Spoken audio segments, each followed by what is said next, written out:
తరువాత సమస్తము అప్పటికి సమాప్తమాయనని యేసు ఎరిగి లేఖనం నెరవేరినట్లు నేను పెట్టుకొనుచున్నాను.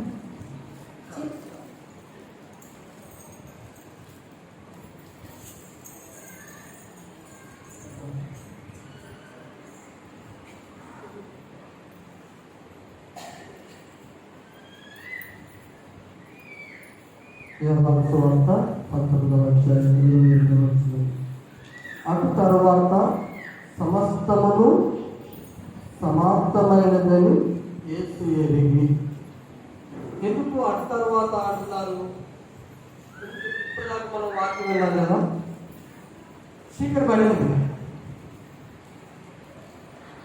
పడింది మిట్ట మధ్య అంటే 3 గంటల ప్రాంతంలో సూర్యుడు చిమ్మ చీకటి అయిపోయాడు, అంతా అయిపోయింది. ఆ టైంలో ఇక యేసు ప్రభుల వారికి అర్థమైంది, అంటే తను చేయాల్సిందంతా చేశారు. ఏం చేయాలని వచ్చారు అసలు యేసు ప్రభుల వారు? ఏం చేయాలని వచ్చారు? జాగ్రత్తగా గమనించండి.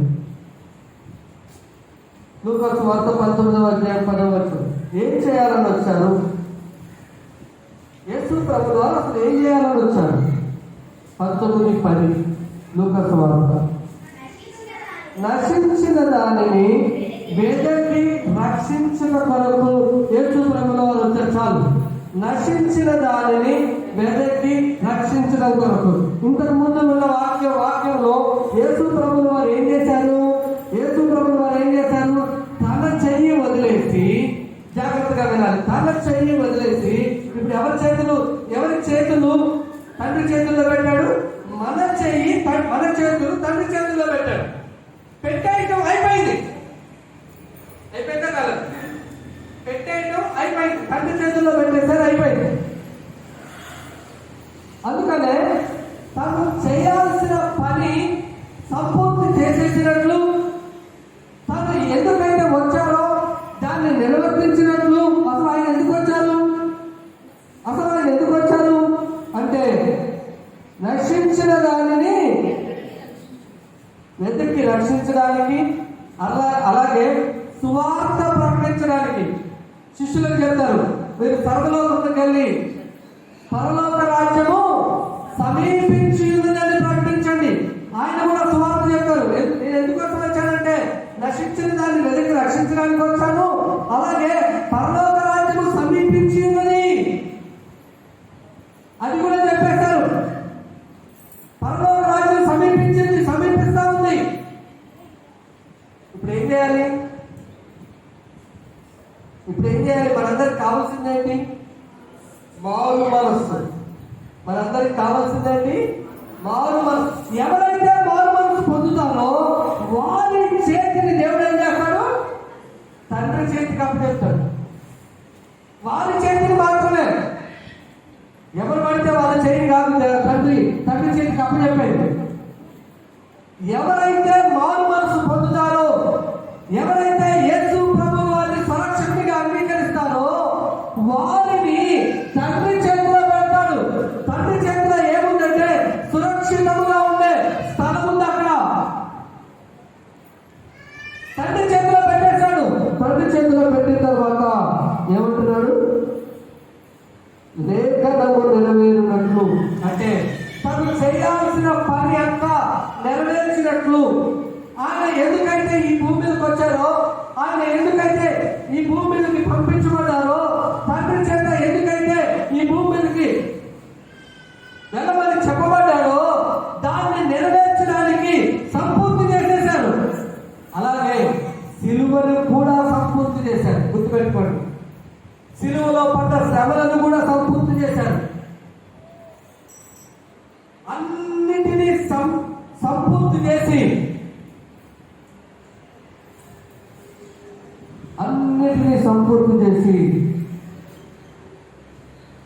అప్పుడు ఏమంటున్నాడు? నేను చెప్పండి, మీకు ఒక చిన్న విషయాన్ని చెప్తాను. మీరు ఎవరికైనా ఫలానా ఇంటికి వెళ్ళి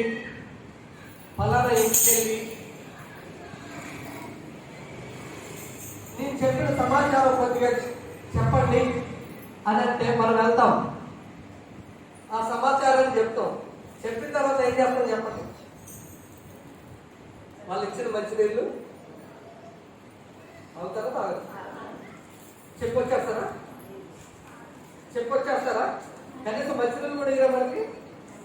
రైట్, చివరిగా యేసు ప్రభువు వారు చేసింది కూడా అదే. నేను దప్పికొనుచున్నాను. వాస్తవంగా గమనించండి, యేసు ప్రభువు వారికి రెండు రకాల దప్పికలు ఉన్నాయి ఇక్కడ. ఒకటి శారీరక సంబంధమైన దప్పిక, రెండు ఆత్మ సంబంధమైన దప్పిక. ఆత్మ సంబంధమైన దప్పికలో ఆయన సమాప్తి చేశారు. ఆత్మ సంబంధమైన దప్పికని ఆయన సమాప్తి చేశారు. ఏంటి ఆత్మ సంబంధమైన దప్పిక అంటే? మనల్ని రక్షించడం, నశించిన దానిని వెతికి రక్షించడానికి ఈ భూమి మీదకి వచ్చాను అని యేసు ప్రభువు వారు చెప్పారు కదా, అది సంపూర్తి చేశారు. సమాప్తమైనది. ఆ తరువాత లేఖనము నెరవేరినట్లు నేను దప్పికొన్నాను. ఇది రెండవది. ఇది శరీరానికి సంబంధించింది. గుర్తుపెట్టుకోండి. ఎందుకు శరీరానికి సంబంధించింది అంటున్నానంటే, యేసు ప్రభువు వారు అప్పటిదాకా పొందిన దెబ్బల వలన శరీరంలో చుక్క నీరు కూడా లేకుండా కారిపోయింది. అర్థమైనా? మన శరీరంలో రక్తంతో పాటు నీరు కూడా ఉంటుంది. మన శరీరంలో రక్తంతో పాటు నీరు కూడా ఉంటుంది. ఆ రక్తము కారిపోయింది, నీరు కారిపోయింది. ఆ రక్తము కారిపోయింది, నీరు కారిపోయింది. ఎవరు మనం ఎక్కువ దూరం నడిచామనుకోండి, ఏమైతే చెప్పండి. మనకు ఈ ఎండాకాలంలో బాగా ఎక్కువగా మనకి ఏమవుతా ఉంటుంది? ఒక గంటకు ఒకసారి, అదే చిన్నపిల్లలు అయితే 10 నిమిషాలకు, పావు గంటకు ఒకసారి మంచినీళ్ళు తాగుతూ ఉంటారు. దగ్గర 9 గంటల ప్రాంతం నుంచి, ఉదయం 9 గంటల ప్రాంతం నుంచి 9 గంటల రాత్రికాల సమయం నుంచి ఆయన శిక్షించడం మొదలు పెట్టారు. కానీ ఉదయం 9 గంటల ప్రాంతం నుంచి ఆయన సిలువ వేయబడటానికి తీసుకెళ్ళబడ్డాడు. సిలువ వేయబడటానికి 12 గంటల ప్రాంతానికి సిలువ వేసేసారు. ఆయన 12 గంటల ప్రాంతానికి సిలువ వేసేశారు. జాగ్రత్తగా గమనించండి. ఇన్ని గంటలు కింద పడుతూ, లేస్తూ, సిలువను మోస్తూ ముందుకు సాగిన ఆ యాత్ర నాకు పాడేమో సిలువలో సాగింది యాత్ర కదా. ఆ పాట మీరు ఎప్పుడైనా గమనించారా? కింద పడుతున్నారు, లెగుస్తున్నారు, కొడుతున్నారు, కింద పడుతున్నారు, లెగుస్తున్నారు. 3 గంటల ప్రయాణం సిలువను మోస్తూ. మామూలు సిలువ కాదు, 150 కేజీలు సిలువ బరువు. ఎంత? 150 కేజీలు. 150 కేజీల బరువు. దగ్గర 2 లేదా 3 మనుషులు మోసే బరువు అది. అవునా కదా? ఒక ఏసై ఒక్కడే మోస్తున్నాడు. కనీసం దాహం అవుతుందా? అవుతుందా? శరీరంలో ఉన్న రక్తం అంతా కారిపోయింది, శరీరంలో ఉన్న నీరంతా కారిపోయింది. ఒకసారి ఆలోచించండి. ఇక్కడ నుంచి అంత దూరం నడిస్తేనే దాహం అయ్యి గొంతెండిపోయింది అంటామే. చల్లటి నీళ్ళు ఎవరైనా ఇస్తే అబ్బా ఎంత చల్లగా ఉన్నాయని తాగుతామే. అన్ని గంటలు యేసయ్య ప్రయాణం చేసి సిలువను మోసుకుంటూ రాత్రంతా శిక్షింపబడి ఒళ్ళంతా నాగటి చాలా లాగా దున్నబడి ఆ రక్తము కారిపోయినా అలాగే యేసయ్య గొల్గొతా కొండ మీదకి ఎక్కితే దాహం అవుతుందా? ఒకటి సమాప్తం చేసేసాడు. ఏంటి అంటే ఆత్మల రక్షణ కోసం ఆయన పంపించబడ్డాడు. ఆ విషయాన్ని ఆయన క్లియర్గా చెప్పి సమాప్తమైందని చెప్పి నశించిన దారిని వెతికి రక్షించడానికి ఈ భూమికి వచ్చాడు, వెతికాడు, రక్షించాడు, మన చేతిని తండ్రికి అప్పచెప్పేశాడు. సమాప్తమైపోయింది. రెండవ మాట ఏంటి? నేను తప్పిస్తున్నాను. శరీరంలో ఉన్న ప్రతి నీటి బిందువు, రక్త బిందువు కాలిపోయిన తర్వాత యేసు ప్రభువు వారికి దాహం అయితే అప్పుడు ఆ రక్తం ఆ దాహం తీర్చుకోవడానికి నేను తప్పిస్తున్నాను. ఆ దాహం తీర్చుకోవడానికి దేవుడు కదా యేసు ప్రభువు వారు సమాప్తి చేసేసారు. మరి నీకు ఇచ్చిన బాధ్యతను నువ్వు నిర్వర్తించావా? అసలు నీకేం బాధ్యత ఇచ్చారో నువ్వు ఎప్పుడైనా గమనించావా? నీకు ఏ బాధ్యత యేసు ప్రభువు వారు ఇచ్చారో ఆ బాధ్యతను ఎప్పుడైనా తెలుసుకున్నావా? నీకు ఏ బాధ్యత యేసు ప్రభువు వారు అప్పచెప్పారో ఆ బాధ్యతను ఎప్పుడైనా నువ్వు తెలుసుకున్నావా? నాకు ఏ బాధ్యత ఇచ్చాడు? నీకు ఒక దగ్గర నువ్వు పని చేయడానికి వెళ్తే నీకు ఒక బాధ్యత చెప్తాను, ఒక పని చెప్తాను, అవునా? ఇప్పుడు వరి కోయడానికి వెళ్ళి ఇంకేమైనా పని చేస్తావా? చెయ్యం. ఏ పని చేస్తాం? ఒరే మోస్తాం. లేదు, పత్తి తీయడానికి వెళ్తే పత్తి, లేదా మిర్చి కోయడానికి వెళ్తే మిర్చి, అంతేకాని వేరే పనులు మనము చెయ్యము. అలాగే యేసు ప్రభువు వారు నీకు ఏ పని అప్పచెప్పారో ఎప్పుడైనా ఆలోచించావా? నువ్వు ఆలోచించి అయ్యా నువ్వు ఇచ్చిన పని నేను సంపూర్తి చేశానని నువ్వు చెప్పగలవా? నువ్వు ఇచ్చిన పని నేను సంపూర్తి చేశాను అని ఎప్పుడైనా చెప్పగలవా? నువ్వు మనకిచ్చిన పని ఏంటో తెలుసా? సర్వలోకములకు వెళ్ళి సర్వ సృష్టికి ఎంతమంది చెప్తున్నావు సర్వ సృష్టికి వెళ్ళి సువార్త? ఆలోచించండి. ఎంతమంది చెబుతున్నావు సర్వ సృష్టికి వెళ్ళి సువార్త? ఈరోజు వాక్యం వింటున్న దేవుడు బిడ్డలు, యేసు ప్రభువు వారు తనకిచ్చిన బాధ్యతనంతా నిర్వర్తించిన తరువాత అప్పుడు దాహం తీర్చుకున్నారు. అదే మనమైతే కనీసం ఒక్కడుగు కూడా వేయట్లేదు. సువార్త విషయంలో ఒక్కడుగు వేయలేకపోతున్నాం. దేవుని పని విషయంలో ఒక్కడుగు వేయలేకపోతున్నాం. దేవుని విషయంలో ఒక్కడుగు ముందుకు వేయలేకపోతున్నాం. ఎంతకాలము ఎక్కడ వేసిన దొంగలు అక్కడ వింటున్నారు, మీరు వాక్యం వింటున్నారు కానీ మొద్దు నిద్రపోతున్నారు. ఒక్కళ్ళు కూడా సువార్త ప్రకటించడానికి కానీ ఒక్కళ్ళు కూడా దేవుని కోసం అసలు ఒక్కలైనా ముందుకు వస్తున్నారు. ఈరోజు మంచి శుక్రవారం, వాస్తవంగా మందిరం అంతా నిండిపోవాలి. బాధ్యత లేని వ్యక్తులు ఎవరైనా అంటే మనమే. బాధ్యత లేని వ్యక్తులు ఎవరైనా ఉన్నారంటే అది మనమే.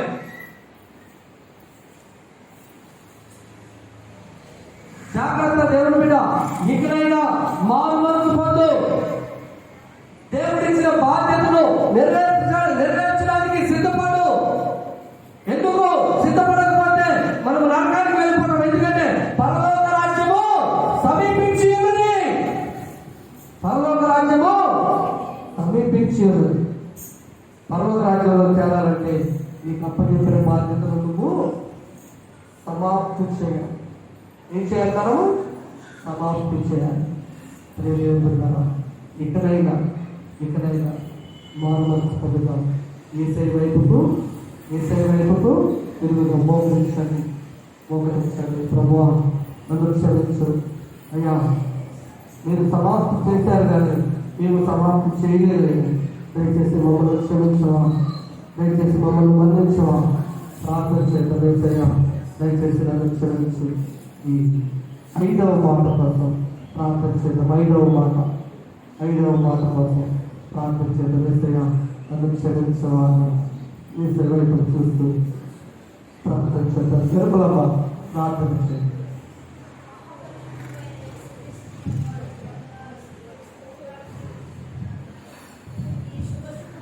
తండ్రి నాయన ప్రభువా, అయ్యా ఇంత గొప్ప ధన్యతను వందనాలు తండ్రి. యేసయ్యా అయ్యా నేను ఆరాధించడానికి స్తుతించడానికి సిలువలో నువ్వు పలికినటువంటి 7 మాటలను అయ్యా గొప్ప దివ్యమైన మాటలను మేము పలుకుటకు సహాయం చేస్తున్నందుకు వందనాలు స్తోత్రాలు నాయన. అయ్యా మరి నీ సిలువలో ఉండి మాట్లాడినటువంటి మాటలు తండ్రి 5వ మాటను అల్పురాలనైన నన్ను మీరు దర్శించి నాకు నీ వాక్యమును నాయన మాకు ఇచ్చినందుకు వందనాలు తండ్రి. ఈ 5వ మాటను తండ్రి నాయన ప్రభు సమస్తమైనదని మరి యేసు ఎరిగి మరి లేఖనములు నెరవేరినట్లు నేను తప్పికొలుచున్నానని మాటను తండ్రి ప్రభు మీరు ఆయా 5వ మాటగా మాట్లాడారు తండ్రి ప్రభు. నీకు స్తోత్రాలు ఆయన. ఆయా ఆత్మీయ విషయంలో తండ్రి మేము ఆత్మని దాహము కొలుతున్నట్టుగా మేము దాహముగా కలిగి మేము ఉండేటట్లుగా సహాయం చేయండి. ఆత్మీయ విషయంలో తండ్రి నాయన మేము ముందుకు నడిచే కృపను మా అందరికీ దయచేయమని తోడుగా ఉండమని యేసుక్రీస్తు నామములు అడిగి వేడుకుంటున్నామా పరలోకపు తండ్రి. ఆమేన్. ఆమేన్. మంచిది దేవుడా. ఆహా మహా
యోహాను సువార్త 30వ అధ్యాయం 19వ అధ్యాయం 30వ వచనం. యోహాను సువార్త 19వ అధ్యాయము 30వ వచనం. ప్రలీల యోహాను సువార్త 19వ అధ్యాయం 30వ వచనం.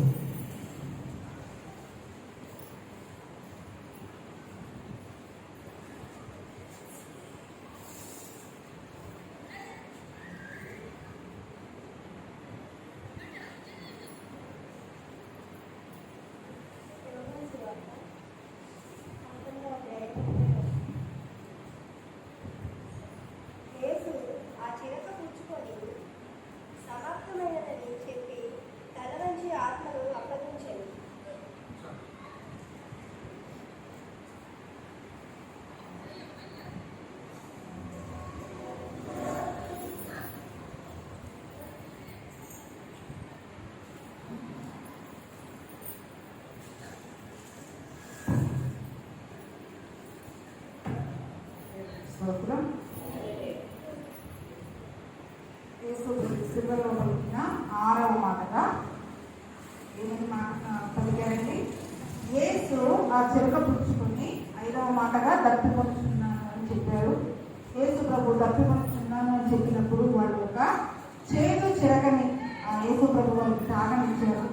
ఆ చిలకను పుచ్చుకొని సమాప్తమైనది అని చెప్పి తల వంచి ఆత్మను అప్పగించేశారు. అంటే యేసు ప్రభు వారు చూసిన పని సమాప్తమైనది అని చెప్పి రిలాక్స్ అయిపోయారు కదా. ఎప్పుడైనా మనం ఏదైనా ఒక ముఖ్యమైన పని పెట్టుకున్నాం అనుకోండి, ఆ పని ముగించబడితే ఎంత తేలిగ్గా ఉంటుంది కదండి మనకి. అప్పటి వరకు తన ప్రాణము అంతిమంగా కొట్టుమిట్టాడుగా ఉంది. నిజానికి యేసు ప్రభువుని వాళ్ళు సిలువకు మాత్రమే వేశారండి, కానీ ప్రాణం పెట్టడానికి ప్రాణం తీసుకోవడానికి యేసు ప్రభువుకి మాత్రమే అధికారం ఉంది కదా. తన ఆత్మను అప్పగించుకోవడానికైనా యేసు ప్రభువుకి మాత్రమే అధికారం ఉంది. వాళ్ళు సిలువ వేశారు, కానీ తన ప్రాణమును ఆ యొక్క తల నుంచి ఆత్మను అప్పగించుకున్నది మాత్రం యేసు ప్రభు తనంతట తానుగా అప్పగించుకున్నారు. ఎందుకు అంటే తను వచ్చిన పని సమాప్తమైంది. తను వచ్చిన పని సమాప్తం అయిపోయింది, ఇంక చేయవలసిన నాకు ఈ లోకం మీద ఏమి కూడా మిగలలేదు అని ఒక రకంగా ఏంటంటే సంతోషం, అంటే సంతోషం, మా పని ముగించబడ్డది అమ్మయ్య అని విజయంతో వేసిన గొప్ప కేక అనమాట. కాబట్టి సమాప్తమైనది అంటే మనం చాలా విషయాలు ఉంటాయి. యేసు ప్రభు ఎందుకు వచ్చారు? నశించిపోయిన మనల్ని రక్షించడానికి వచ్చారు, కాబట్టి రక్షించేశారు, ఆ పని ముగించబడ్డారు. పాపం నుంచి మనల్ని రక్షించడానికి వచ్చారు, రక్షించారు, శిలువ మీద మన చేతులు యేసు ప్రభుకి ఇచ్చేశారు, ఆ పని అయిపోయింది. అంటే ఒక రకంగా మన విషయంలో చూసుకుంటే మన పాపము, మన అతిక్రమము, మన శాపము, మన దుర్నీతి ఎక్కడెక్కడైతే మన విషయంలో ఏ రకంగా అయితే విమోచించాలో ఆ విమోచన అంతా జరిగించేశారు. అంతేకాకుండా మరి ధర్మశాస్త్ర సంబంధంగా కూడా ఎటువంటి పనులు ఆయన ఈ లోకంలో ముగించాడో కొన్ని వాక్యం ద్వారా ధ్యానం చేసుకున్నాం. యెషయా గ్రంథము 44వ అధ్యాయము 21 నుంచి 23 వచ్చినారు. యెషయా గ్రంథము 44వ అధ్యాయము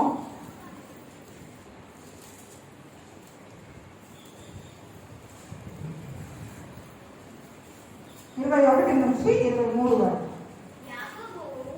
యాకోబు ఇశ్రాయేలు వీటిని జ్ఞాపకం చేసుకోము, నీవు నా సేవకుడవు, నేను నిన్ను నిర్మించితిని. ఇశ్రాయేలు నీవు నాకు సేవకుడవై ఉన్నావు, నేను నిన్ను మర్చిపోజాలను, మంచు విడిపోవనట్లుగా నేను నీ అతిక్రమములను మప్పు తొలగునట్లుగా నీ పాపములను తుడిచి వేసి ఉన్నాను, నేను నిన్ను విమోచించి ఉన్నాను, నా యొద్దకు మళ్ళుకొనుము. యెహోవా ఆ కార్యమును సమాప్తి చేసి ఉన్నాడు. ఆకాశములారా ఉత్సాహం చేయుడి, భూమి అగాధ స్థలములారా ఆహ్లాదం చేయుడి, పర్వతములారా అరణ్యమా అందులోని ప్రతి వృక్షమా సంగీత నాదము చేయుడి. యెహోవా యాకోబును విమోచించును, ఆయన ఇశ్రాయేలులో తనను తాను మహిమోన్నతునిగా కనపరచుకొని. ప్రవచన పూర్వకముగా చెప్పబడిన మాట ఏంటంటే ఇశ్రాయేలును యెహోవా విమోచించును, యెహోవా ఆ కార్యమును సమాప్తి చేసి ఉన్నాడు. ఏ కార్యం సమాప్తి అయిందండి? మబ్బు ఏ రీతిగా అయితే మేఘాలు వచ్చినప్పుడు, మబ్బులు వచ్చినప్పుడు ఆ మబ్బులను చూసి వర్షం పడుతుందేమో అనుకుంటారు, కానీ ఆ మబ్బులు తొలగిపోగానే ఏమనుకుంటారు? మబ్బులు తేలిపోయాయని అనుకుంటారు. అంటే మబ్బులు ఏ రీతిగా వచ్చి తొలగిపోతాయో ఆ రీతిగా మంచు మబ్బు తొలగిపోనట్లుగా యేసు ప్రభువుల వారు మన పాపంను తుడిచివేశారు. దేంతో తుడిచివేశారండి? దేంతో తుడిచివేశారు? ఆయన రక్తముతో, ఆయన కాచిన శిలువ రక్తముతో మన పాపములను తుడిచివేశాడు. మన పాపములే కాదు, మంచు విడిపోనట్లుగా నేను నీ అతిక్రమములను నీ పాపములను తుడిచివేసేశాను. ఈ మనుషులు జ్ఞాపకం చేసుకుంటారని మన పాపాలను కానీ దేవుడు జ్ఞాపకం చేశాడు. అక్కడ ఉన్న మరకని తుడిచివేస్తే అక్కడ ఉన్నట్టు తుడిచిన వాళ్ళు తప్ప ఎవరికి తెలవదు కదండి. అక్కడ ఉన్నట్టు చూసిన వాళ్ళకి తప్ప, తుడిచిన వాళ్ళకి తప్ప, చూడని వాళ్ళకి తెలవనే తెలవదు. కానీ అక్కడ మరక ఉంది అని మనం అనుకుంటాం. కానీ మన జీవితంలో పాపం అనే మరక, అతిక్రమం అనే మరకలు మనకు అంటినప్పుడు దేవుడు ఏం చేశాడండి? యేసు ప్రభు యొక్క శిలువ రక్తము ద్వారా ఉదయ కాలంలో చూస్తే మంచంతా పడతా ఉంటుంది. ఒక పావు గంట 20 నిమిషాలుగా చూడండి, మంచంతా ఏమైపోద్ది? విడిపోద్ది. మంచంతా విడిపోద్ది. ఆ మంచు ఎంతసేపు ఉంటుందండి? అంతసేపే. ఆ మబ్బు ఎంతసేపు ఉంటుంది? తేలిపోయే మబ్బు అంతసేపే. అంతలోనే దేవుడు మనం ఏం చేస్తున్నాడు? ఆ మబ్బు తొలగిపోయినట్లుగా, ఆ మంచు విడిపోయినట్లుగా మన అతిక్రమాలని, మన పాపములని యేసు ప్రభు శిలువ రక్తంలో కడిగి వేయడానికి వచ్చాడు. కడిగి వేశాడు, తుడిచి వేసేసాడు. ఇంకా నీ పాపాలను ఎప్పుడు జ్ఞాపకం చేసుకోవాలని చెప్పాడు. చాలా మంది ఎన్ని సంవత్సరాలైనా వాళ్ళ పూర్వక పాపాలని జ్ఞాపకం చేసుకుంటా ఉన్నారు. ఏంటంటే దేవుడు తుడి చేశాడు ఇక్కడ, ఇంకా నీ పాపాలను జ్ఞాపకం చేసుకోవద్దు, నేను జ్ఞాపకం చేసుకోవద్దమ్మా. కానీ ఇప్పుడు కొత్తగా ప్రతి వ్యక్తి మళ్ళీ మన పాపాలు చేస్తున్నామేమో, ఆ పాపాల విషయాన్ని ప్రతి వ్యక్తి కడుక్కోవాలి మనల్ని మనం. కానీ మనం ఏం చేస్తారు?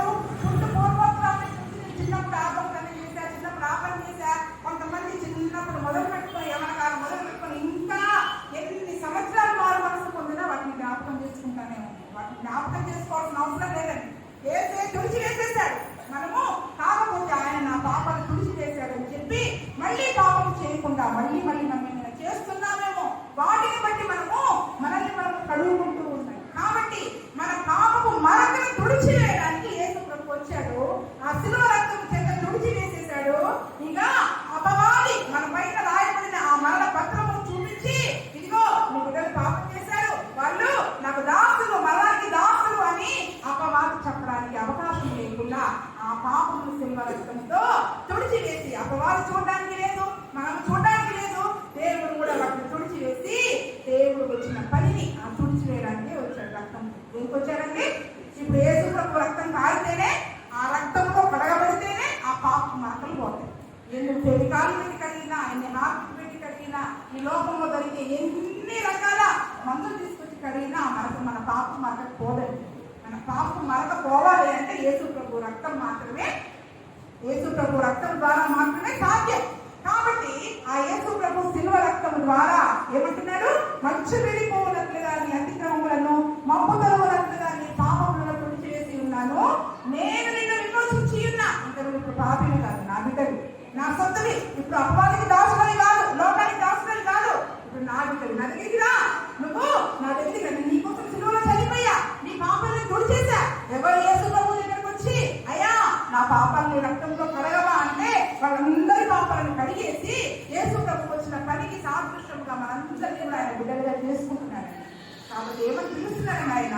ఇశ్రాయేలు, నా దగ్గరికి తిరిగయ్యా, నా దగ్గరికి మళ్ళుకో, నీ పాపం చూడడానికి వచ్చా, ఆ పని నేను ఇప్పుడు సమాప్తి చేసి ఉన్నాను, యెహోవా ఆ కార్యమును సమాప్తి చేసి ఉన్నాడు. కాబట్టి ఇంతవరకు మన పాపములకు, మన దోషములకి శిక్ష, ఆ యొక్క పరిహారం లేదు అని బాధపడుతున్న మానవుడికి గొప్ప పాప పరిహారం దొరికింది. యేసు ప్రభు రక్తం, గొప్ప పాప పరిహారము యేసు ప్రభు రక్తం దొరికింది. కాబట్టి సర్వ సృష్టి ఉత్సాహగానం చేయండి. ఏమంటున్నాడు అక్కడ?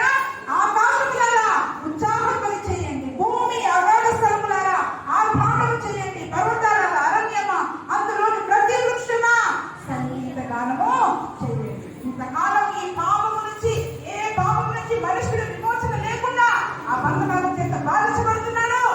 ఆ కార్యము శిలువలో యేసు ప్రభు వాళ్ళు సమాప్తం చేసేసారు. సమాప్తమైపోయింది. ఆ రక్తం చిందించబడింది. ఆ చిందించబడిన రక్తములో యేసు ప్రభు దగ్గరికి వచ్చిన ప్రతి ఒక్కరి పాపములను, అతిక్రమములను ఆయన తుడిచివేసి ఇక ఎన్నటికీ జ్ఞాపకం చేసుకోకుండా ఆయన మనకు తన సొత్తైన బిడ్డలుగా చేసుకోవడానికి ఆయన సిద్ధంగా ఉన్నాడు. కాబట్టి ఏం చేయడానికి వచ్చాడు యేసయ్య? ఇప్పుడు మన పాపపు మరకను తొడవడానికి వచ్చాడు కదా. ఏం చేయాలండి? మనకు ఇంట్లో ఏదైనా మరక కనిపిస్తే శుభ్రంగా ఆ మరక పోయేదాకా తుడుచుకుంటాం. కానీ మన జీవితంలో పాపం అనే మరక ఉంది. ఆ పరలోకానికి అడ్డుగా ఉన్న ఆ మరకము, ఆ పాపపు మరక, మచ్చ, డాబు, కళంకము పరలోకానికి అడ్డంగా ఉంది. కాబట్టి దాన్ని తుడిచివేయాలా. ఏ లోకంలో ఏ చాకరీ దాన్ని ఉడకలేదు, ఎవరు దాన్ని శుభ్రం చేయలేదు. యేసు ప్రభు రక్తం మాత్రమే నీ పాపపు డాబును పోగొట్టేది. కాబట్టి మన ఆ పాపపు డాబు, ఆ పాపపు మచ్చ, కళంకము పోవాలి అంటే యేసు ప్రభు రక్తం ద్వారా సాధ్యం. కాబట్టి ఆయన వచ్చాడు, ఆ కార్యక్రమాన్ని సమాప్తి చేసి వెళ్ళిపోయినట్టుగా మనం చూస్తూ ఉన్నాం. వెళ్ళిపోయినట్టు సమాప్తమైన నేను చెప్పినట్టుగా మనం చూస్తూ ఉన్నాం. మన శాపపు కట్లు, పాపపు కట్లు, ప్రతి విధమైన అతిక్రమాలు, పాపాలన్నీ కూడా యేసు ప్రభు శిలువలో విమోచించి ఆయన వచ్చిన కార్యాన్ని సమాప్తి చేశారండి. రోమపత్రిక 10వ అధ్యాయం 4వ వచనంలో కూడా మనం చూసుకున్నట్లయితే, రోమపత్రిక 10వ అధ్యాయము 4వ వచనం.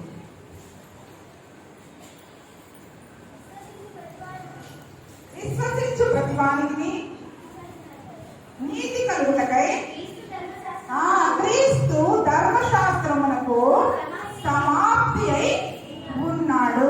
ఏంటంటే ఇప్పుడు ఎవరైతే యేసు ప్రభువును విశ్వసిస్తారో వాళ్ళందరూ కూడా నీతి మంతులుగా మార్చబడ్డానికి ఇప్పుడు ధర్మశాస్త్రం ఏం చేసిందంటే, నువ్వు పాపిని అని చెప్పింది. అంటే పాత నిబంధన, మన పరిశుద్ధ గ్రంథంలో పాత నిబంధన గ్రంథం ఉంటుంది కదండి.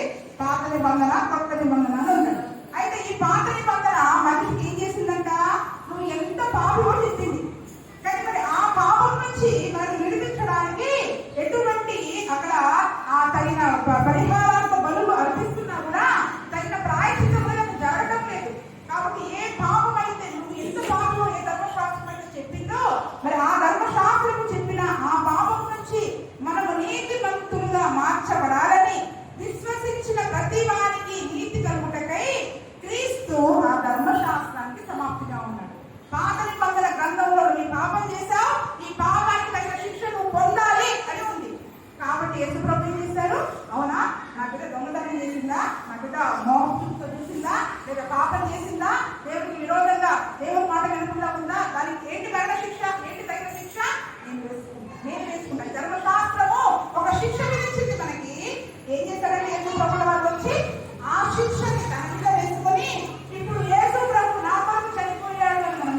నీతిమంతులుగా మార్చడానికి ఆ ధర్మశాస్త్రాన్ని యేసు ముగించేశారు. కాబట్టి ఇప్పుడు ఆ ధర్మశాస్త్రము, ఆ పాత నిబంధన కాలంలో ఉన్న ఆ శిక్షలు, ఆ యొక్క ఉగ్రతలు మన మీద కుమ్మరించబడవు, మన జోలికి రావు. ఎందుకు? వాటన్నిటినీ యేసు ప్రభు వారు ఏం చేశారు? సిలువలో ధర్మశాస్త్రాన్ని సమాప్తి చేశారు. ఆ పాత నిబంధన గ్రంథంలో ఉన్న ఏ పాపానికి తగిన, ఏ పాపానికి ఏ శిక్ష అనేది వాళ్ళు చెప్పారో ఆ శిక్ష అంతా కూడా మన పక్షంగా ఆయన సిలువలో మోసుకొని ఆ ధర్మశాస్త్రాన్ని మనం నెరవేర్చలేమని, ఆ శిక్షను మనం భరించలేమని ఆ ధర్మశాస్త్రమును సిలువలో సమాప్తం చేసేసాడు. కాబట్టి ఆయన సిలువలో సమాప్తం చేసిన మరొక విషయం ఏంటి? మన సిలువ రక్తం ద్వారా మన అతిక్రమాలని, పాపాలను, శాపాలను పూర్తి చేశాడు. రెండవది, ఈ ధర్మశాస్త్రము మన మీద విధించిన శిక్షని తన మీద వేసుకొని యేసు ప్రభువుని నమ్మిన ప్రతి వారు నీతిమంతులుగా మారడానికి అవకాశం దొరికిందండి. కాబట్టి యేసు ప్రభు వారి ధర్మశాస్త్రాన్ని సమాప్తి అయ్యారు. కాబట్టి పాత నిబంధన కాలంలో ఏం చేశారండి? ఆ రోజు విశ్రాంతి దినములు పాటించకపోతే వాళ్ళని రాళ్లతో కొట్టి చావడం. అవునా? ఏ వ్యక్తి వ్యభిచారం చేసినా వాళ్ళని రాళ్లతో కొట్టి చావగొట్టాలి. దొంగతనానికి శిక్ష ఏంటి? మరణ శిక్ష. కానీ దేవుడు ఏం చేశాడు? అన్ని శిక్షలు తన మీద వేసుకున్నాడు. అవసరం లేదు. ధర్మశాస్త్ర సంబంధమైన శిక్ష నేను ముగించా. ఆ ధర్మశాస్త్రం ఏదైతే పాపానికి శిక్ష చెప్తుందో ఆ శిక్ష అంతా ఆయన సిలువలో భరించేశాడు. ఇప్పుడు ఆ ధర్మశాస్త్రపు శిక్ష కిందకి మనము రాము. కొత్త నిబంధనలో యేసు ప్రభు నోటితో ఒప్పుకొని, యేసయ్యా నా పాపాల కొరకు చనిపోయావని మనం ఒప్పుకొని విశ్వసిస్తే నీతిమంతులుగా మార్చబడడానికి దేవుడు గొప్ప కృపను చూపించాడు. కాబట్టి ధర్మశాస్త్ర సంబంధమైన శిక్షను ఏం చేశాడండి ఆయన? క్రీస్తు ధర్మశాస్త్రమునకు సమాప్తి అయి ఉన్నాడు. క్రీస్తు ధర్మశాస్త్రమునకు సమాప్తి అయి ఉన్నాడు. హెబ్రీయులకు రాసిన పత్రిక 9వ అధ్యాయము 26వ వచనం. హెబ్రీయులకు రాసిన పత్రిక 9వ అధ్యాయము 26వ వచనం. అట్లయిన ఎడలా జగత్తు పునాది వేయబడ్డ మొదలుకొని ఆయన అనేక పర్యాయములు శ్రమ పడవలసి వచ్చును. అయితే ఆయన యుగముల సమాప్తి యందు తన్ను తానే బలిగా అర్పించుకోవటం వలన పాప నివారణ చేయుటకై ఒక్కసారే ప్రత్యక్షపరచబడవలెను. ఆ రోజుల్లో ప్రధాన యాజకుడు సంవత్సరానికి ఒకసారి వెళ్ళి మనుషులు చేసిన పాపానికి పాప పరిహారార్థ బలులు, అపరాధ పరిహారార్థ బలులు అర్పిస్తూ ఉండేవాడు. అలాగా ఆ ధర్మశాస్త్ర సంబంధ ప్రకారము బలులు అర్పించాలి. మన పాపానికి నివారణ కావాలి అంటే యేసు ప్రభు వాళ్ళు ఎన్నిసార్లు రావాలండి లోకానికి? కదా, యేసు ప్రభు ఎన్నిసార్లు రావాలి లోకానికి? అందుకే అవన్నీ అవసరం లేదు. ఆ ధర్మశాస్త్రంలో వాళ్ళు 5 రకాల బలులు అర్పించేవాళ్ళు. దహన బలి అని, నైవేద్యం అని, పాప పరిహారార్థ బలి అని, అపరాధ పరిహారార్థ బలి అని, సమాధాన బలి అని ఎన్నో రకాల బలులు అర్పించేవారు మనుషుల ప్రాయశ్చిత్తం కొరకు. ఇప్పుడు ఆ బలులన్నీ అర్పించాల్సిన అవసరము లేదు.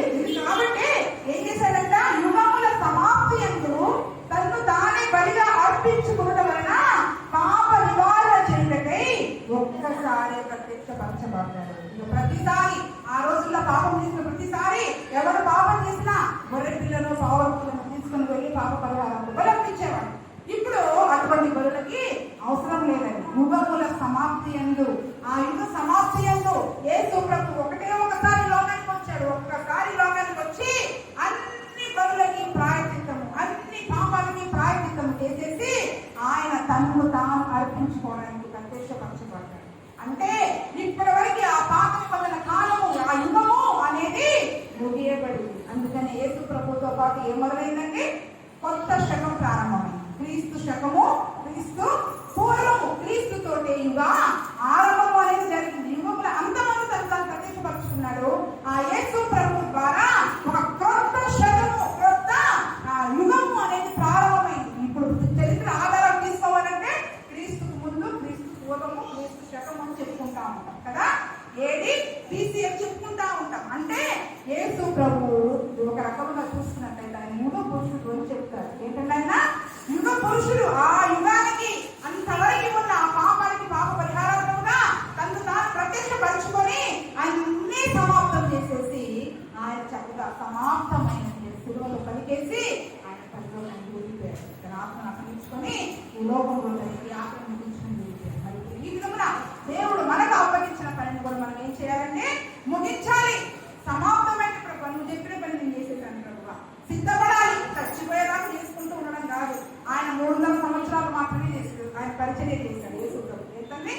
300 సంవత్సరాలే.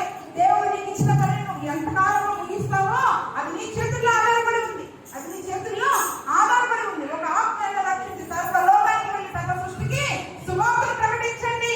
ఎంతో మంది పాపంలో ఉన్నారు, చీకటిలో ఉన్నారు, శాపం చేత బంధించి తరతరాలు మన పితరుల యొక్క శాపం చేత బంధకాలను బంధించబడిపోతూ ఉన్నారు. యేసు ప్రభు రక్తం తప్ప ఏది వారి యొక్క పాపములకు శాపానికి విమోచన కలగా చేయలేదు. వారి యొక్క బంధకాలకి సమాప్తి అనేది కలగదు. యేసు ప్రభు మాత్రమే వారికి సమాప్తి, వారి పాపాలకు సమాప్తి అని మనం ఏం చేయాలి? వెళ్ళి సర్వలోకానికి వెళ్ళి అనేక మందిని యేసు ప్రభు దగ్గరికి నడిపించాలి. మరి ఆయన కూడా మనకి బాధ్యత అప్పగించాడు. మరి మనం చెప్పగలుగుతున్నామా? ఒకవేళ మన మరణకాలం వచ్చినప్పుడు అయ్యా నువ్వు నాకు ముగించిన పని నేను సమాప్తి చేసేసాను, సంతోషంగా తెచ్చిపోతా, ఇది నాకే బాధ లేదు చెప్పగలుగుతామా? ఎంతసేపు మనకి ఆలోచన ఉంటుంది, అయ్యో కూతురు పెళ్లి కాకపోయా, కొట్టు పెళ్లి కాకపోయా, ఇంకా అప్పులు ఉండే, ఇంటి సంఘంలోనే ఆగిపోయా. ఇవన్నీ ఎంతసేపు భూ సంబంధమైన వాటి గురించి ఉంటుంది. కానీ దేవుడు నన్ను ఎందుకు లోకానికి పంపించాడు? ఆయన పని, ఆయన నాకు ఏ తలాంతి ఇచ్చాడు? నేను ఏ తలాంతిని భూమిలో దాచిపెట్టానా? దాన్ని 3 అంతలుగా 5 అంతలుగా భక్తులు చేసుకుంటున్నానా అనే ఆలోచన ఏమైనా ఉందా మనకి? యేసు ప్రభు తన పనిని తను సమాప్తి చేసుకుని వెళ్ళాడు. ఈ రోజు నీకు ఇచ్చిన పనిని కూడా ఎంతసేపు భూ సంబంధమైన వాటి గురించి ఆలోచించి దేవుడు ఇచ్చిన ముఖ్యమైన పనిని మనము మర్చిపోకుండా దేవుడు మనకిచ్చిన బాధ్యతలు కూడా కనీసం కొంతమందినైనా దేవునికి దగ్గరికి మనం నడిపించే వాళ్ళగా మనం ఉండాలి. సంతోషంగా మన మరణ సమయం వచ్చింది అనుకోండి, ఎప్పుడు తెచ్చిపోతా ఉంటాము. ఈ రోజు ఉంటే రేపు యాక్సిడెంట్ అవుతుంది, రేపు కరోనా రావచ్చు, జ్వరం రావచ్చు, ఎప్పుడు తెచ్చిపోతా కూడా మనకు తెలియదు కదా. మరణం రేపు ఏమి సంభవిస్తుందో మనకు తెలవదు. ఈ రోజుకి నా పని అయిపోయింది ప్రభు, ఈ రోజు నాకు అప్పగించిన పని చేసేసాను, రేపు నాకు ఏమైనా బాధలు. చాలా మంది చచ్చిపోతామని తింటూ తాగుతూ తమ జీవితాన్ని నిలబెట్టుకుంటే ఉన్నప్పుడే బ్రతకండి. రేపు చచ్చిపోతే మళ్ళీ తర్వాత జీవితం ఉండదు అనుభవించడానికి. రేపు చచ్చిపోతామని ఈ రోజు తింటూ తాగుతూ నీ శరీరాన్ని పాడు చేసుకుంటున్నావే, రేపు నేను బతుకుంటానో చచ్చిపోతానో, దేవుడు నాకు అప్పగించిన పనిని నేను ఈ రోజే చెయ్యాలి అన్న ఆలోచన రావాలి. ఈ రోజు నేను ముగించాలి, యేసు ప్రభు నాకు చెప్పిన పని నేను ఈ రోజే ముగించాలి. కనీసం ఒక్కరి ఆత్మలను నేను దగ్గరికి నడిపించాలి, ఒకరికి నేను సువార్త చెప్పాలి. సర్వలోకానికి వెళ్ళామంటే ఎక్కడెక్కడికో వెళ్ళాల్సిన అవసరం. మీ పక్కన వాళ్ళకి చెప్పండి, మీ ఇంట్లో వాళ్ళకి చెప్పండి, మీ బంధువులకు చెప్పండి, ఒక్కరికైనా సువార్తని చెప్పి దేవుడి దగ్గరికి నడిపించి అయ్యా ఒక్క ఆత్మని నడిపించాను. చిన్న పని నేను చేశాను, చిన్న పనిలో నేను నా పనిని ముగించాను. ఇంకా నాకు శక్తి ఉన్న కొలది ఇంకా నీ ఆత్మను రక్షించడానికి నాకు సహాయం దయచేయ. నువ్వు ఏ రీతిగా ఈ పనిని ముగించి యుగంలో సమాప్తి ఈ పనిని ముగించుకుని వెళ్ళావు, నేను కూడా నువ్వు నాకు అప్పగించిన బాధ్యతను నెరవేర్చుకొని అయ్యా ఈ పని నేను ముగించాను అని మనం చెప్పగలిగే వాటిగా ఉండాలి. మనం చెప్పగలుగుతున్నామా? ఈరోజు నేను మోకరించి ప్రార్థన చేస్తున్నాను. అయ్యా నాయన, మరి మీరు ఈ లోకంలో వచ్చి తండ్రి అప్పగించిన పనిని నెరవేర్చారు ప్రభువా. అయ్యా ధర్మశాస్త్రములకు మీరు నాయన మరి ధర్మశాస్త్రము మీరు ముగించారు. ధర్మశాస్త్ర సంబంధమైన పాప శిక్షను నీ పైన వేసుకున్నావు తండ్రి. మమ్మల్ని నీతిమంతులుగా మార్చావు. విశ్వసించు ప్రతి వాడు నీతిమంతులుగా మార్చబడినట్లు ఆ ధర్మశాస్త్రానికి సమాప్తి అయ్యారు మీరు. అయ్యా మా మబ్బు పెరిగిపోతున్నట్లుగా మా అతిక్రమములను, మంచి విడిపోతున్నట్లుగా మా పాపములను అయ్యా మీరు తుడిచివేశారు. యాకోబు నా వైపుకు రా అంటున్నావు, నా దగ్గరికి వెళ్ళుకో, నేను నిన్ను విమోచిస్తాను ఆయన అంటున్నావు. ఆయన యెహోవా కార్యమును సమాప్తి చేసుకున్నాడు. యేసు ప్రభు సిలువలో పలికిన ఆ మాట ద్వారా యేసు ప్రభు పని తను ముగించాడు. ఈరోజు మనం చేయవలసిన పని మనం చేయనట్లు తండ్రి కనికరం కొరకు ప్రార్థన చేయాలి.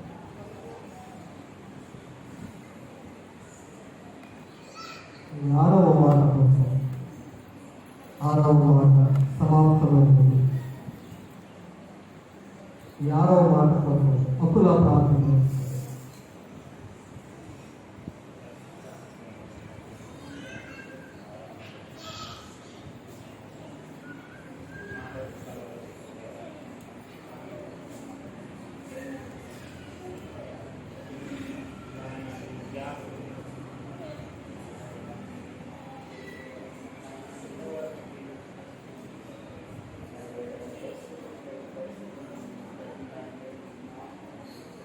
ఆమేన్, ఆమేన్.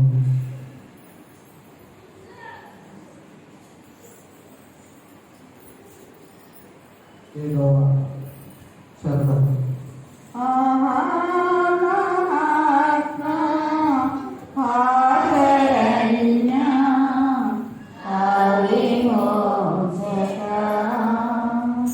ద్రోహరహిత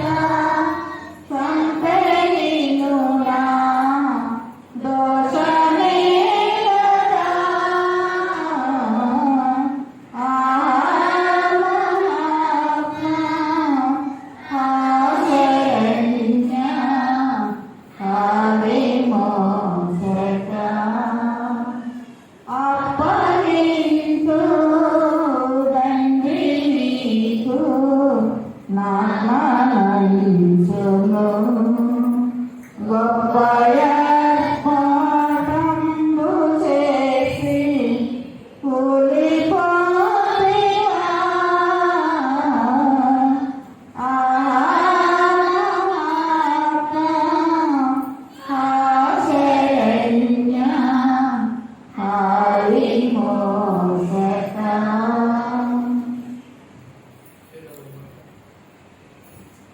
లూకా సువార్త 23వ అధ్యాయం. లూకా సువార్త 23వ అధ్యాయం 46వ వచనం. లూకా సువార్త 23వ అధ్యాయం 46వ వచనం.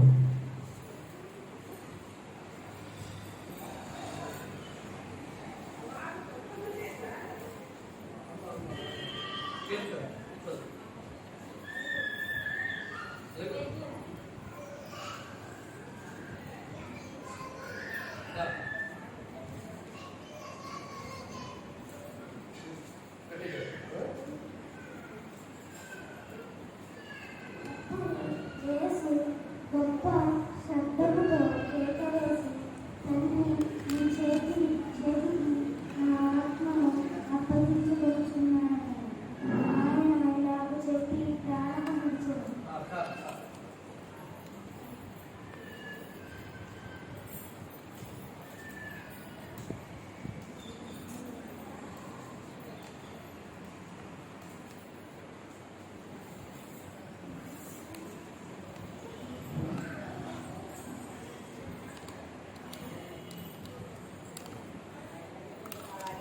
వచ్చి చిన్న ప్రార్థన చేద్దామని శాశ్వతమైన ప్రేమకు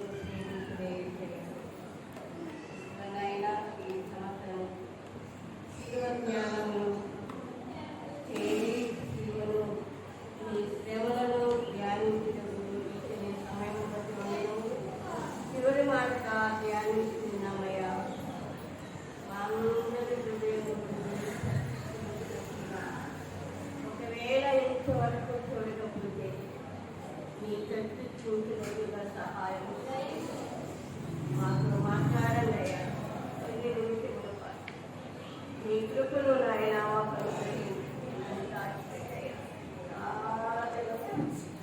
చాలా సంవత్సరములు నాయన నా ద్వారా మీరు అయ్యా మరి మాట్లాడటకు వేసి ఉన్నారు నాయన. అయా మీ కృప సహాయం అనుగ్రహించి అయా మీ యొక్క నాయన శక్తి చేత నింపి నడిపించమని మహిమని యేసుక్రీస్తునామమున అడుగుతున్నాము తండ్రి. శిలువలో మన కొరకు బలియాగమైన మరి రక్తము కాల్చి మనల్ని విమోచించిన సర్వశక్తి మంతుడైన యేసుక్రీస్తు పరిశుద్ధ నామమునకే మహిమ కలుగును.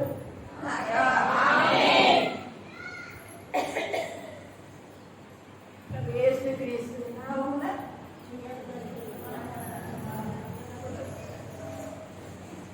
ఏడవ మాటగా ఇంతవరకు ఎన్ని మాటలు విన్నామండి?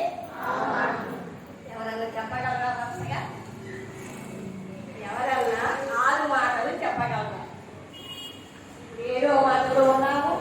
ఏమండి మనం ఇప్పుడు ఎన్ని గంటలకు స్టార్ట్ చేశారు? ఏంటి అందరూ 11కి రాలేదా? చెప్పలేదమ్మా. వెనక వాళ్ళు ముందు వాళ్ళే చెప్తున్నారు. 11 నుండి వచ్చారు కదా. 11 నుండి ఉపోద్ఘాతమైంది ముందు.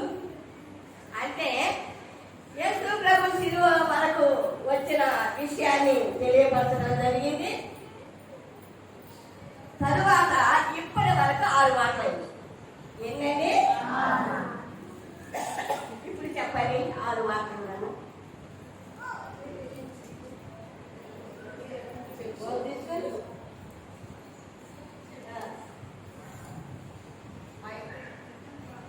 చెప్పిన వాళ్ళు ధన్యులు. చెప్పకపోతే ఎవరు కానీ అంటే మనం ఎంతవరకు వాక్యాన్ని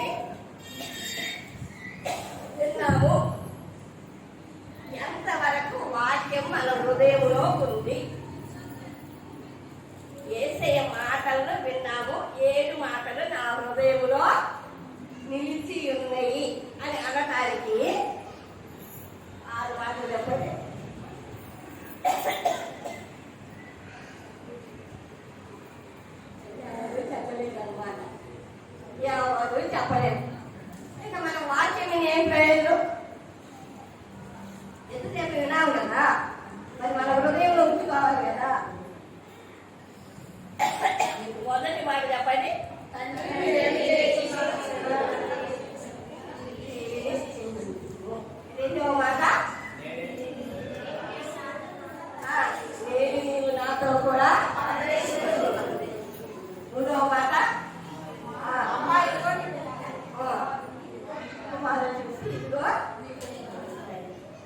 4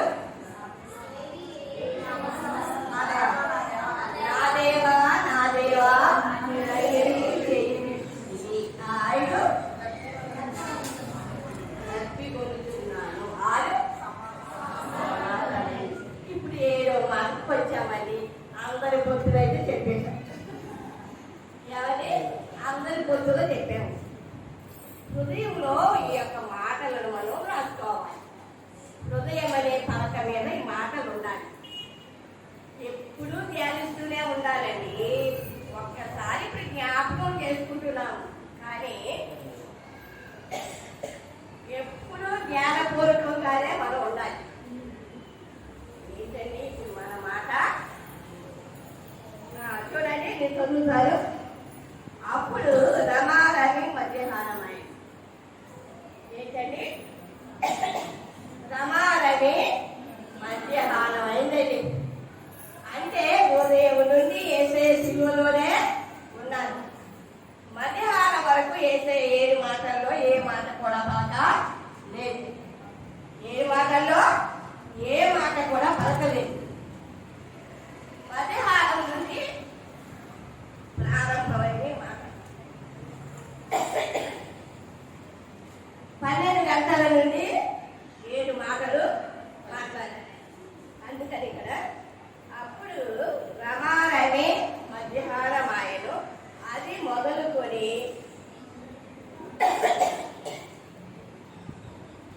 దేశమంతటా ఆ దేశమంతటా యేసు ప్రభువుని సిలువ వేసిన ఆ దేశమంతటా చీకటి అయిందండి. మధ్యాహ్నం వరకు చీకటి రాలేదు. మధ్యాహ్నం వరకు చీకటి రాలేదండి. మధ్యాహ్నం నుండే చీకటి వచ్చింది. ఏమండి మధ్యాహ్నం చీకటి ఉంటుంది. ఇప్పుడు మనకి చీకటి ఉందా? లేదు కదా. ఎప్పుడో కొన్ని సంవత్సరాల క్రితం మధ్యాహ్నం ఏ టైంకి మొత్తం చీకటి అయిపోయిందండి. మొత్తం చీకటి అయిపోయింది. చిన్నపిల్లలు తెలవదు కానీ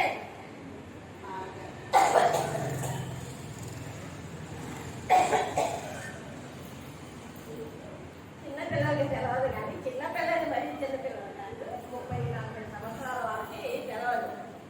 చిన్నమ్మగారు కూడా తెలవదు, బాబుకు తెలవదు. ఆ వయసు ఉన్న వాళ్ళకి ఎవరికి తెలవదు. చీకటి అదే ఫస్ట్ చీకటి చూడటం వెళ్ళిపోవడం.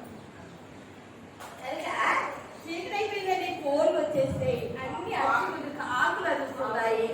సడన్ గా నాకు అర్థం కాలేదు. సడన్ గా చీకటి అయిపోయింది. ఇంకేం చెప్పాలనుకున్నాను. అందరూ నేను బయటికి ఎక్కువ చేత ఎప్పుడు బయటికి వెళ్ళాలి. ఎవరితో ఎక్కువ మాట్లాడను. పక్క వాళ్ళతో కూడా మాట్లాడలేదు. ఎదాలు మాట్లాడతాను. కనుక ఏం చదువుకున్నాను. తర్వాత ఇదని తెలిసి అయ్యగారు కనుక అలా నాకు కొద్దిసేపటికే అన్నీ వచ్చేసి మరి మధ్యాహ్నం మొదలుకొని 3 గంటల వరకు చేకుందండి. ఇక్కడ ఉందా లేదా? 3 గంటల వరకు చేకుంటాను. సృష్టి వెలుగు కలుగును గాక అని దేవాది దేవుడు అంటే వెలుగైందండి. కనుక ఆ సృష్టికి అర్థమైంది ఎవరు ఏంటి తెలుసు. సృష్టికి ఎవరు నిజమైన దేవుడు, ఎవరు నన్ను సృజించిన వాడు అని సృష్టికి తెలిసేది. అందుకనే ఆ సృష్టిలో ఈ వెలుగు అంటే సూర్యుడు కనబడకూడదు. చీకటి అయిపోయిందండి. ఈ లోకంలో ఇప్పుడు చీకటి అలుముకొని ఉన్నదండి. అప్పుడు ఐగుప్తు దేశంలో కూడా చీకటి వచ్చింది. దేవుడు చీకటి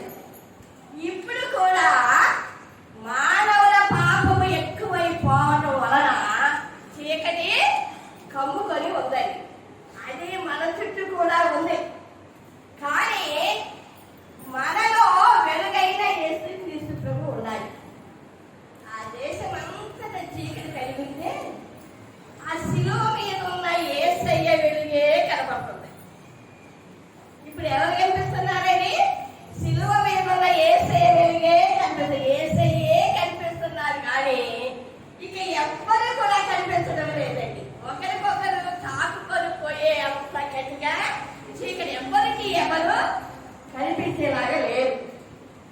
ఈ 3 గంటల చీకటి అలాగుందని ఎంత భయంకరంగా ఉంటుందని ఆ దేశం. ఏమైనా నిన్ను నన్ను ఈ చీకటి కావాలి అలుముకొని ఉంటే అంత భయంకరంగానే ఉంటుందని.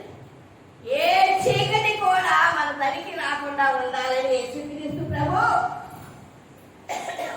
ఆ కలువరి శిలువలో బలియాగమయ్యాలి. ఆ కలువరి శిలువలో బలియాగమయ్యాలి. రక్తం కార్చాడు, మనల్ని విమోచించాడు. సాతాను యొక్క తలను ఆయన పాదముల కింద చిదుగా త్రొక్కేశాడు. ఇక సాతానికి శక్తి లేదు. ఇప్పుడు వస్తాడే కానీ వాడికి శక్తి లేదు. ఏదో వస్తాడు అంతవరకే. కానీ నిన్ను నన్ను విమోచించిన వాడు, నీ కొరకు ప్రాణం, నా కొరకు ప్రాణం పెట్టిన యేసుక్రీస్తు ప్రభువు. నాకు చర్చిలో మంచిది తాగే అలవాటు ఎప్పుడూ లేదండి జీవితంలో. కానీ కొంచెం కూలిపోయింది.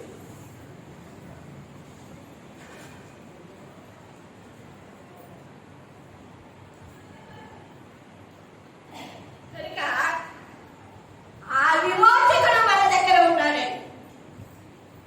బలి అయిన ఆ యొక్క యేసుక్రీస్తు ప్రభు నీ దగ్గర, నా దగ్గర ఉన్నారు. కనుక నీవు నేను ఎలా కనిపించాలి? యేసుక్రీస్తు ప్రభు ఆ కలువరి శిలువలో దేశమంతటా చీకటి కమ్ముకొని ఉన్నప్పుడు ఆ వెలుగైన యేసయ్యను కనిపిస్తా ఉన్నాడు. ఆ రోజున నీవు నేను యేసయ్యను కలిగి ఉన్నావు. కనుక చీకటి కమ్ముకొని ఉన్న ఈ దేశంలో, ఈ ప్రాంతంలో, ఈ యొక్క గ్రామంలో కానీ, చుట్టుపక్కల గ్రామంలో కానీ మనము వెలుగుగా కనిపించాలి. మనల్ని చీకటి కమ్ముకొని ఉండకూడదండి. కమ్ముకొని ఉన్నాయా? ఏ రకమైన చీకటన్నా, త్రాగులనే చీకటైనా, శ్రమలనే చీకటైనా, కష్టాలనే ఏమున్నా సరేనండి, విజయం మనదే ప్రభువైన యేసుక్రీస్తు నామములో. కనుక ఆ దేశం అంతటా 3 గంటల వరకు అది కొద్దిసేపటికే ఎంత బాధ అయిపోతుందో. కరెంటు పోతే అది తలగా ఇది తలగా అంతసేపు కరెంట్ ఉంటుంది కాబట్టి. మరి దేశం అంతటా 3 గంటలు ఉందంటే ఎంత భయంకరంగా ఉంటుందండి. ఈయన సృష్టికర్త ఉంటుంది. ఆ సృష్టి ఏమంటుందండి? ఈయన సృష్టికర్త, ఈయన సజీవుడు, ఈయన విమోచకుడు అంటుందండి. ఆ యొక్క సూర్యుడు, ఆయన సూర్యుడు అదృష్టుడైనది. తర్వాత మాట్లాడు ఏంటండి? సూర్యుడు కనిపించడం లేదు. 3 గంటలు కనుమరుగై ఉన్నాడు. 3 గంటలు తన కళ్ళు మూసుకున్నాడు. నేను వెలుగుమను, ఈయన సృష్టికర్త, మీరు అంగీకరించలేదు, ఈయన శిలువ వేశారు మీరు అని ఈ యొక్క సూర్యుడు కూడా రాలేదండి. అదృష్టుడైనండి. ఏంటి అర్థం? కనిపించడం లేదు. ఇప్పుడు మనకి ఎప్పుడు 6 అలా దాటిన సూర్యుడు కనిపించదా? అదృష్టాన్ని కనబడటం లేదు అనమాట. మధ్యాహ్నమే కనిపించలేదండి. 12 గంటలు 3 గంటల వరకు అదృష్టుడైనని వాక్యంలో ఉంది. నా జీవితంలో యేసుక్రీస్తు కనబడకుండా ఉండకూడదండి. యేసుక్రీస్తు కనబడకుండా ఉండకూడదు. ఆ యొక్క సూర్యుడు అదృష్టుడైండు. కనబడేది యేసయ్యే. ఇక ఆ దేశంలో కనబడేది యేసయ్యేనండి. కనుక నీలో నాలో యేసయ్య కనిపించాలి. నీవు నేను వెలుగు కలిగి ఉండాలి. అప్పుడే చూపించగలవు యేసయ్య. మనల్ని చీకటి కమ్ముకొని ఉంటే మనం యేసయ్యని చూపించలేము. అక్కడ చీకటి కమ్మింది, యేసయ్యని చూపించింది. కనుక సూర్యుడు అదృష్టుడయ్యాడు. గర్భాలయపు తెర ఏంటి? రెండుగా నడిమికి చిరిగాడు అని ఉంది వాక్యంలో. నడిమి కంటే మధ్యకి చిరిగిపోయిందండి. మధ్యకి చిరిగిపోయింది అనమాట. చూడండి, నిర్గమాకాండం 26వ అధ్యాయం 33వ వచనంలో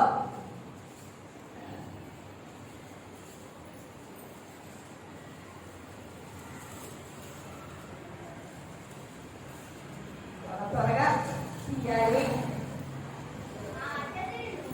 ఆడతెరలో ఆ కొలుకొల కింద తగిలించి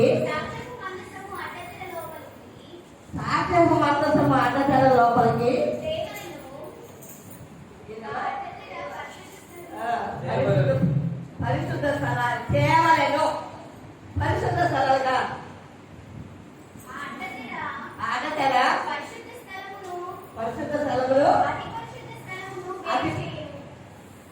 పరిశుద్ధ స్థలమును వేరు చేయను. అర్థమైందా?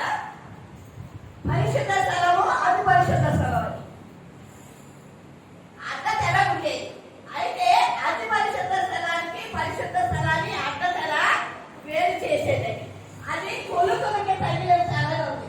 దీని వెనక కొలుకులకి తగిలించే ఉంటుంది. ఏ తెర పెట్టినా కొలుకులకి తగిలిస్తారు. కొలుకులు ఉన్నాయి దీనికి. తీసి దాన్ని శుభ్రం చేసి మళ్ళీ పెట్టవచ్చు అనమాట. అంటే దేవుడికి అంతా చేసే దాని ముందుగానే నిర్ణయించి ఉన్నారు. ఆ అడ్డ తెరకి మరి అవతల అతి పరిశుద్ధ స్థలము పరిశుద్ధ స్థలము సంవత్సరానికి ఒక్కసారి మాత్రమే వెళ్ళాలి మరి అర్పించడానికని విన్నాము కూడా. ఇప్పుడు గత మాటలో మాటలో కూడా విన్నాము. కనుక ఆ యాజకుడు మాత్రమే వెళ్ళాలని అవతలకి, ప్రజలందరూ వెళ్ళేది లేదు. యేసు ప్రభు చనిపోయిన తరువాత ఈ అడ్డుగా ఉన్న తెర పైనుంచి క్రిందికి నడిపికి చినిగిపోయింది. లేకపోతే మనకి ఇప్పుడు అన్నదాన్ని యాజకుడు ఒక్కసారి లోనికి వెళ్ళాలి. ఇప్పుడు అడ్డతెర లేదండి. యేసు ప్రభు మరణమయ్యేటప్పుడు అడ్డతెర ఉండేది కనుక పరిశుద్ధ స్థలానికి అతి పరిశుద్ధ స్థలానికి అడ్డతెర పైకి కిందికి చినిగిపోయింది. ఎంత గొప్ప దేవుడేది! ఆయన అడ్డంటు లేకుండా చేసేసాడు. మనం ప్రార్థన చేయాలంటే యేసు ప్రభువుకి కళ్ళు మూసుకొని డైరెక్ట్ గా ప్రార్థన చేయొచ్చు. ఆయన అందరి పాపము కొరకు బలి అయ్యాలి. ఇక యాజకుడు బలి అర్పించే అవసరము లేదండి.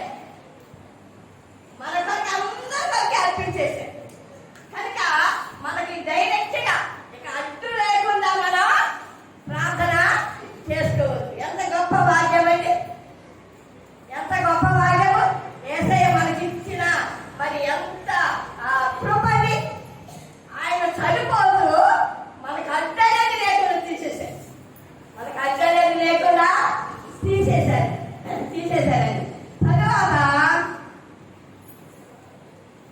అప్పుడు యేసు గొప్ప శబ్దం, ఏమని గొప్ప శబ్దం అని ఆ చీకట్లో ఆ శిలువ మీద వేలాడుతూ ఏదో మాటగా యేసు ప్రభు గొప్ప శబ్దంతో ఏమన్నారండి? గొప్ప శబ్దం. ఆ యేసయ్య ఇప్పుడండి ఇక్కడ నేను మౌతు లేకుండా మాట్లాడితే చివరిలో ఉన్న వారికి వినిపించండి. కొన్ని వేల మందికి 5,000 మందికి అలాగా యేసయ్య మీటింగ్ జరిపితే ఈ మౌతులు లేవండి. ఈ మౌతులు లేవు. మరి ఎలా అండి? ఆయన స్వరమే గట్టిదండి. ఆయన ఒక్క మాట మాట్లాడితే ఎన్ని వేల మంది అయినా వారి హృదయములు చించుకొనిపోయాయి. ఎన్ని వేల మంది అయినా రక్షణ పొందేవారు. అయితే ఆయన గొప్ప శబ్దంతో కేక వేశారు. చిన్నగా వేయలేదండి. అక్కడ ఉన్న వారి శరీరం గద వణికిపోతూ ఉండొచ్చు. అక్కడ ఉన్న వారు ఎంతో ఆశ్చర్యపడుతూ ఉండొచ్చు. అక్కడ ఉన్న వారు ఈ చీకటి ఏంటి, ఆయన దగ్గర వెలుగేంటి, ఈ దేశమంతటా చీకటి ఏంటి అని వారు వణికిపోతూ ఉండొచ్చు. అలాంటి పరిస్థితుల్లో యేసయ్య అన్నారండి గొప్ప శబ్దంతో, తండ్రి నీ చేతికి నా ఆత్మను అప్పగించుతున్నాను. ఏంటండి ఆ మాట? నీ చేతికి. చూడండి కీర్తన 31:5.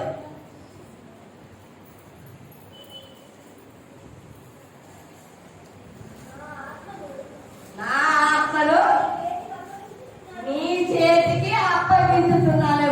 ప్రవచనం ఇది.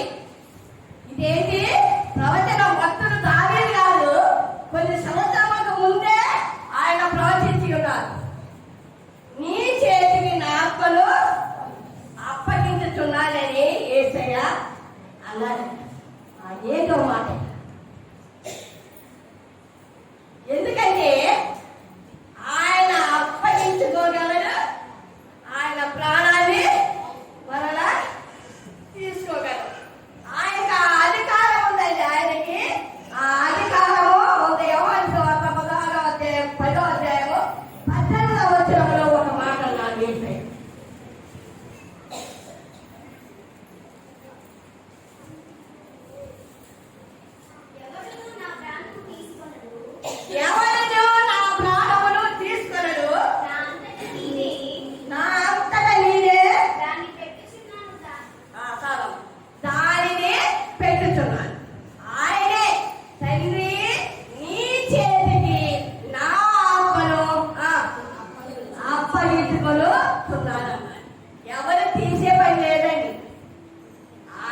పెట్టారు. ఆయనే పెట్టారు, తండ్రిని అప్పగించుకున్నారు. కనుక సాతాను ఎప్పుడైనా నేను చచ్చిపోతాను, నాకెంత కష్టం ఉంది అని ఎవరినన్నా సాతాను వచ్చి బెదిరించినా మనము ఆత్మను దాని చేతికి అప్పగించకూడదండి. ఎందుకంటే మనకిచ్చిన వాడు యేసుక్రీస్తు ప్రభు కనుక యేసు ప్రభు చేతికి ఆయన ఎప్పుడు పిలిస్తే అప్పుడే వెళ్ళాలి. అంతేగాని మనకి ఇష్టం వచ్చినప్పుడు, మన కష్టం వచ్చినప్పుడు మనము ఆత్మను వేరే వారికి అప్పగించకూడదు. ఆయన పిలుపు వరకు మనం సిద్ధంగా ఉండాలి. అంటే అందరి పిలుపు రావాలని అర్థం లేదండి. కనుక మనము యేసే కొద్ది సిద్ధపడి ఉండాలని.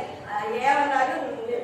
నీ చేతి తండ్రి, నీ చేతికి నా ఆత్మను అప్పగించుకుంటున్నాడని ఆయన చెప్పి ప్రాణము విడిచాడు. యోహాను అతను చూసాం కదండి, ప్రాణం విడిచేశాడండి.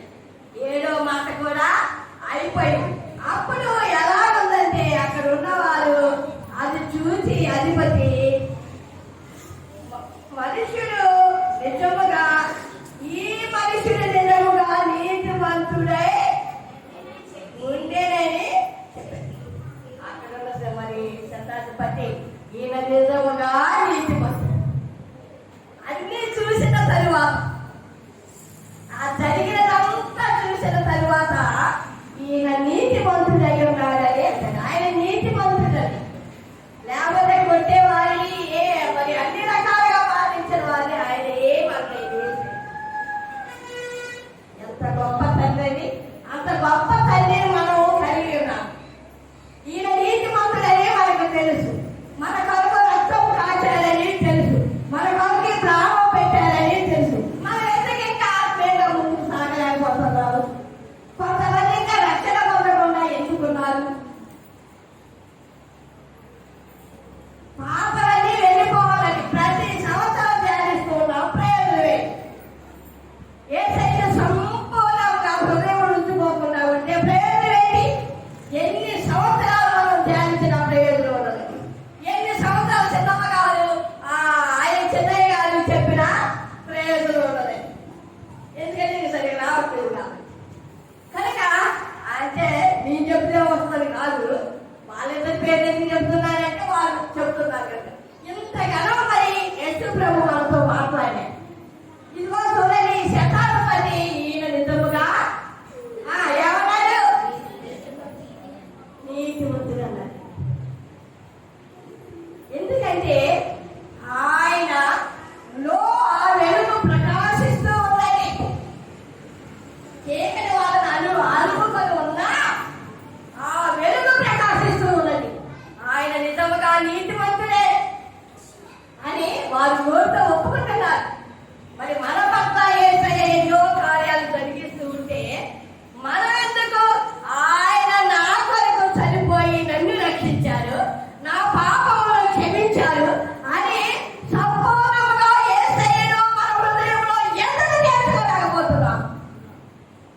ఎందుకు ఆయన అడుగు జాడల్లో మనం నడవలేకపోతున్నాం? ఎందుకు ఆయనలో నిలబడలేకపోతున్నాం?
దేవుని ఆత్మ కలిగిన వారు వెళ్ళాలి అంటే టైంకు వెళుతారు.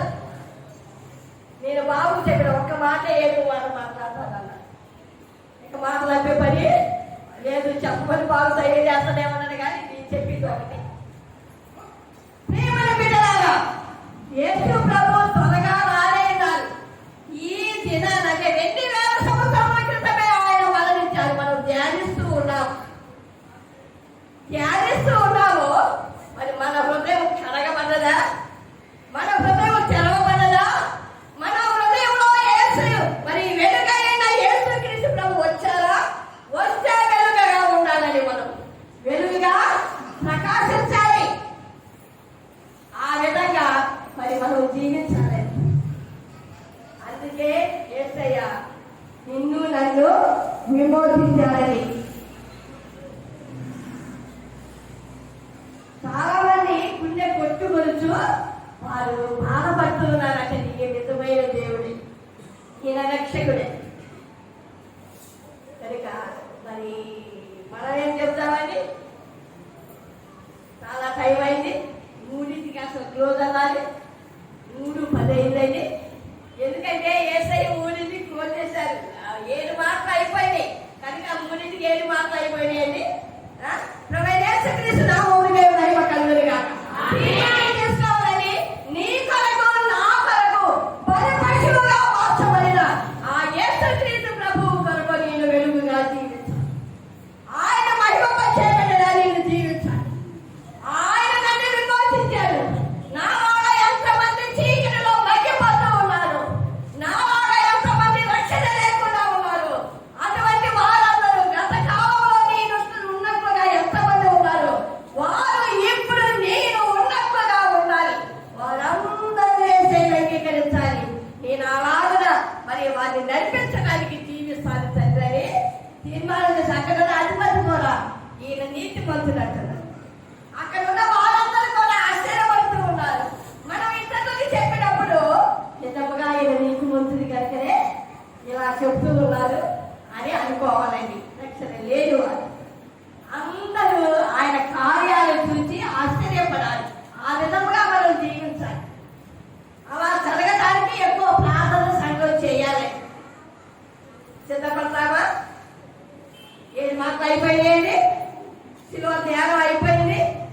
కనుక యేసయ్య నీ యొక్క శిలువ శక్తి చేత నన్ను నింపుడు. ఆయన నీ కార్యములు ఇంతమంది చెప్పే బిడ్డగా నన్ను ఆశీర్వదించని ప్రార్థన చేసుకుందాము. ప్రభువైన యేసుక్రీస్తు అతి కృపను మన కలుగును గాక. ఆమేన్. ప్రార్థన చేద్దాం. మనం కూడా మరి అన్ని తండ్రి చెప్పినట్టు చేయడానికి నేను కూడా ఆత్మను చేస్తున్నాను. ఈ ఇష్ట ప్రకారం నేను చేస్తాను ప్రభావ. ఈ చిత్త ప్రకారం నేను నడుస్తా. దయచేసి నన్ను కనిపించి అయ్యా నాతో మాట్లాడడానికి పొందడానికి ప్రభావ. అయ్యా నీ వాక్యం హెచ్చరించడానికి అయ్యా నీవు నాతో మాట్లాడితే నేను బ్రతుకుతాను. నన్ను బ్రతికించడానికి చూస్తూ ప్రార్థన చేద్దాం. చూస్తూ ప్రార్థన చేద్దాం. మా తర్వాత 7వ వారం కోసం ప్రార్థన చేస్తాం.